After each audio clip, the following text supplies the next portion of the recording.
Today on Expert Insights, I'm talking with Dr Lyn Cronin, who is an expert on starting school with young children.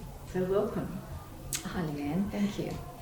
Now, the starting school age in New South Wales is always kind of a precarious area, but I want to start with talking about the age that children actually start, and we're thinking about just New South Wales at this stage.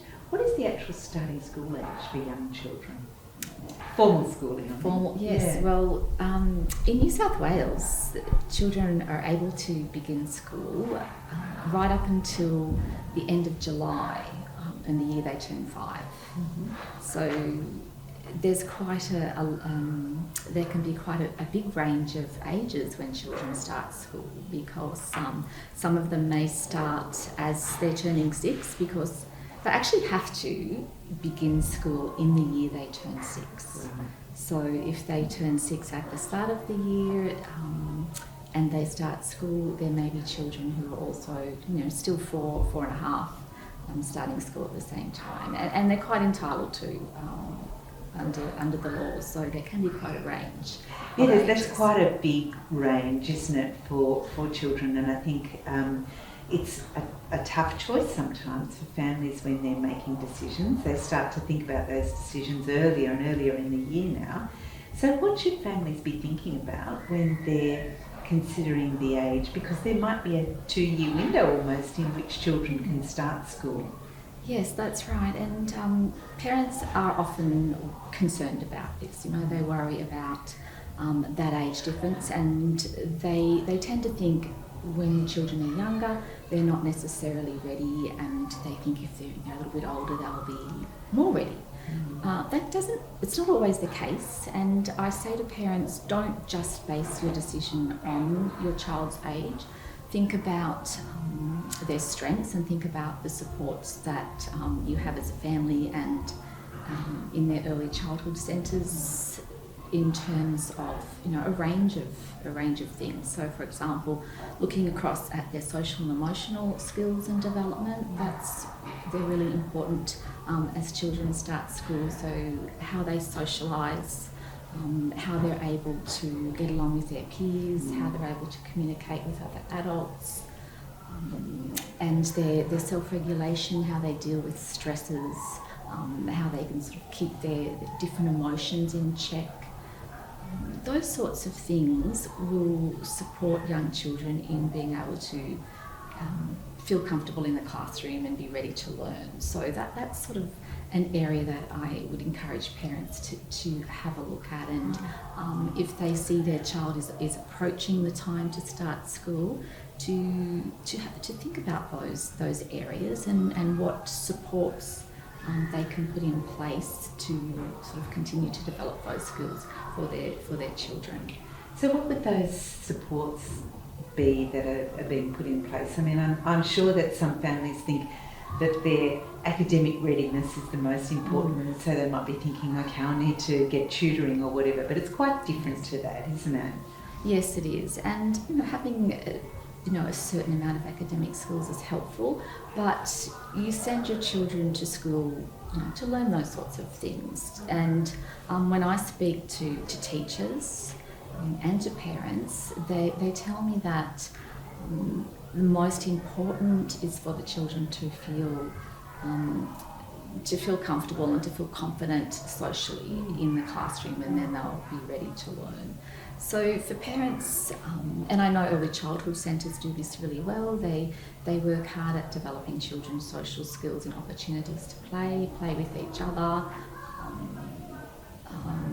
and for parents to be able to give their children opportunities to do that, so socialising with other families, with other children. I often say it's really nice to read quality literature, so you can sort of talk about the characters in books and how they get along with each other as way into conversations about having friends and being friends. Lots of language development, so lots of talking and encouraging children in different ways to communicate, so role-playing conversations that they might have with friends, with teachers. Yeah, it's a big area to think about in terms of language development and social development and emotional regulation. But yeah, opportunities to do that, to be with other children and other families and support them. So sometimes a family might think maybe some of the most important things are, and these are the sorts of myths that go around when you're getting ready for school, that you can tie your shoelaces, that you can write your name, and that you can open your lunchbox, because you always hear those stories about children that haven't been able to open their lunchbox. How important are those skills before a child goes to school? Yeah, they tie in really well with independence. So promoting your child to be able to do those independent skills are important. So if they can't open their lunchbox, if they can't take off their jumper or locate their possessions, then that in turn will make them feel, less effective in that setting and less able to fit in. They'll feel a bit stressed around those things as well. So it's important for them to be able to do that, just to be able to do that, but also for their own sort of self-efficacy around being a part of that school community and the classroom, being able to do those things. Yeah, so I think early childhood centres, tend to do that well as well, is to have those days where they bring their lunchbox in and help to open them and to tie their shoelaces or buy shoes that you don't need to tie your shoelaces. But yes, definitely that will help children to feel comfortable when they're able to do that. Yes, and be able to integrate within the environment, I suppose. Yeah. We've talked about early childhood education, and what we do know, the research tells us that high quality early childhood education has a great impact on children's outcomes up ahead. So what sorts of things happen in early childhood education that, rather than preparing children for school, prepare children for the world, I suppose?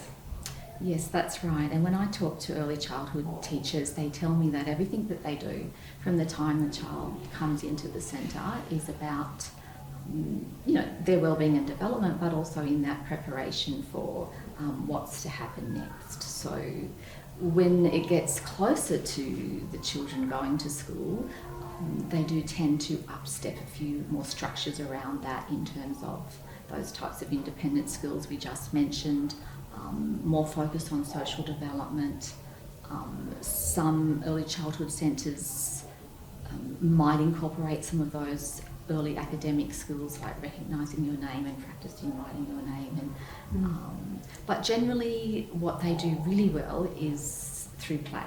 So they really promote children's development through play, and they're very much aware of the benefits of play with young children in developing children socially and emotionally, but as problem solvers, as thinkers.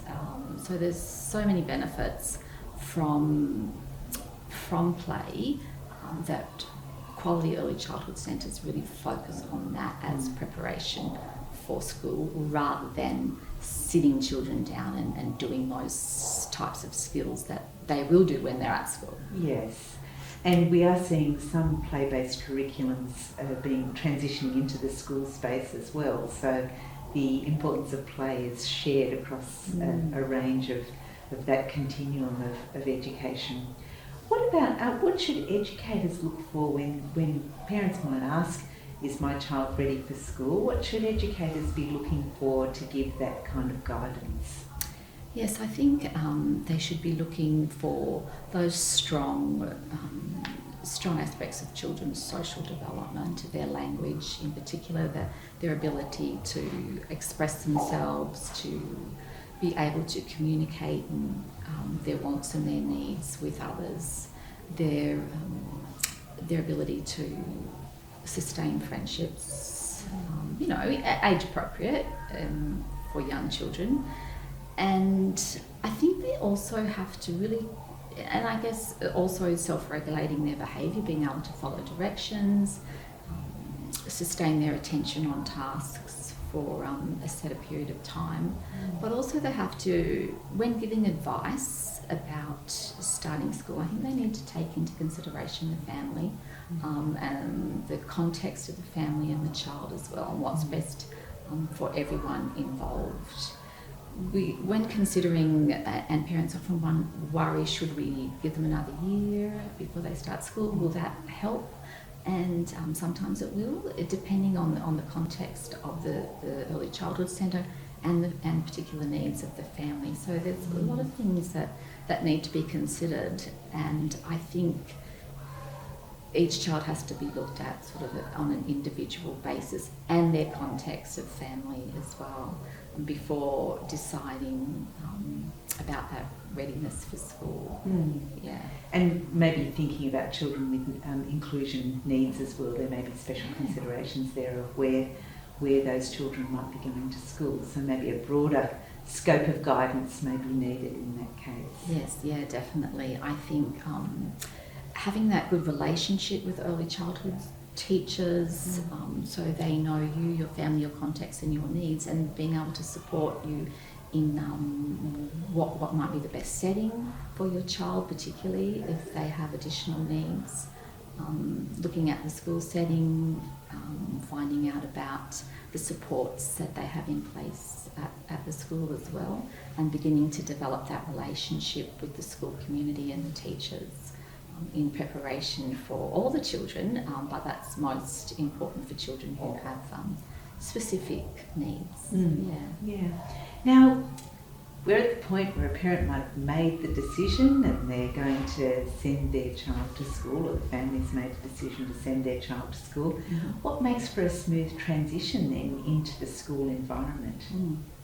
One of the first things is the quality of the relationship. So to have a smooth transition, it's when the family and the children feel that they're going to develop that sense of belonging to the school community. So taking up every opportunity to get to know the school, get to know the teachers and the community by tapping into everything they have to offer, whether they're play groups prior to school, going to all the days or the meetings that they might organise at the school, introducing themselves to the teacher and planting the seeds for that positive relationships with the school community. And they're the sorts of things you can do prior to going, and then trying to sustain that when you get to school. It's not as easy to develop the relationship with the teachers and the school community as they would have had in their early childhood centres. But research definitely tells us that those positive relationships really support children in having that smooth start to school. So the more familiar they are with the environment, with the people that are there, the more they'll feel comfortable as they start. Yeah, because children go for one day, but they do have to go back for the rest of the time. Yes. And so that's, and what about for families? What makes for a smooth transition for a parent who is taking a child to school for the first time? It is a big change from an early childhood setting, for example, with that first child. How should parents and family members feel about this, and what should they do? Yes, that's a really good point, because it's not just about the child, is it? It's about the families as well, and again, trying to be part of that school community and start to develop those relationships. So whether it's to organise play dates with the other children and the families, go to the welcome barbecue, and really be part of the community, get onto, not necessarily onto a planning committee and the parents and friends or the parents and citizens, but to go to the meetings, to be seen, to develop relationships and friendships with other families in the school will support them to feel as well like they belong into that community. So it's about belonging, it's about positive relationships, and when that happens, I think for children and families, it supports them when things come up that may be not going as smoothly for children. Different stresses occur, and they will occur for everybody despite everyone's best intentions, and in working together, those sorts of things can be solved really easily. if there's positive relationships developed early. Well, that sounds really negative, doesn't it? In terms of what might happen at school, but well, I think some of what most of what you're talking about is the positive relationships, the social landscape. They're hard things. They're really hard things. They're hard areas to navigate for both children and for parents and for families. And I guess it's important for people to understand that they are hard and that everybody feels anxious and nervous about those things.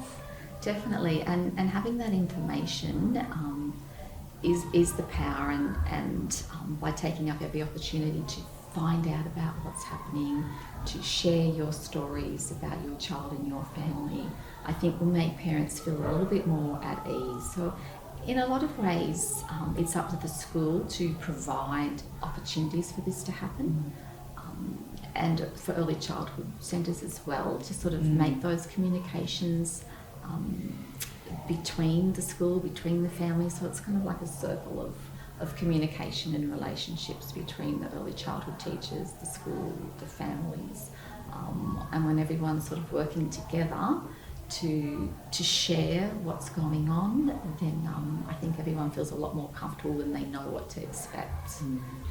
So I'm guessing that everybody prevaricates over this particular decision making and where they will send their children to school, and whether it's a local school or all of those things. So it's important just to acknowledge that it is a really big decision, and it's a big part of child and family life.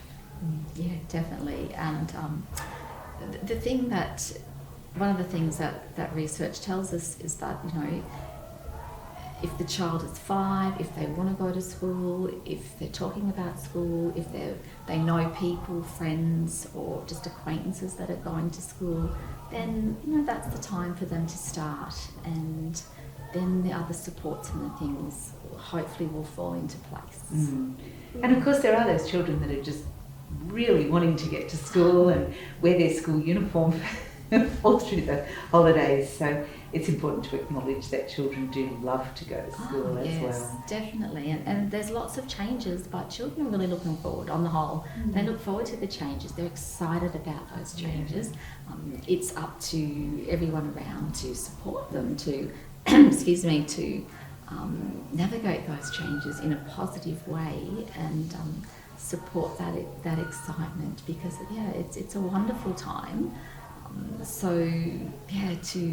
To be a little bit anxious about it is normal, but when all those sort of supports are in place, then it will be a positive time for children and families. Yes.